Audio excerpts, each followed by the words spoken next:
Har bagsætte, som var hvidt den anden dag, som jeg stod og standede på det store værksted, vi har. Og der havde den nede på gulvet, og jeg havde 3 forskellige farver i. Og det kan man ikke rigtig se nu, for der har en hel masse vandigt i. Men jeg ved, at når der kommer forskellige lysfilter på, så kan det trække i lyset på forskellige måder. Det her det er en første bearbejdning. Hvis man kigger efter, kan man se, at der ligger sådan en lavendel, og der ligger en turkis, og der ligger en anden duse lysblå. Så det er de 3 toner, der løber lidt sammen.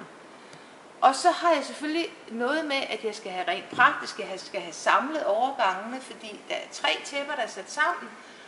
Og så graduerer jeg dem sikkert også lidt for, hvad der er i himlen og hvad der er forneden. Og det går jeg at gøre her, så jeg må gå på en stige her, og med mine små vandforstøvere og køre ud, og muligvis gøre først det sidste, når lysdesigneren har sat lysfilter på, sådan så vi kan få tingene tilrettet hinanden. Og sådan gør jeg faktisk med det hele, at jeg laver det hele så præcis som muligt først, men giver mig selv lov til reguleringsmuligheder, sådan så vi kan få lavet et billede, der er så godt som muligt.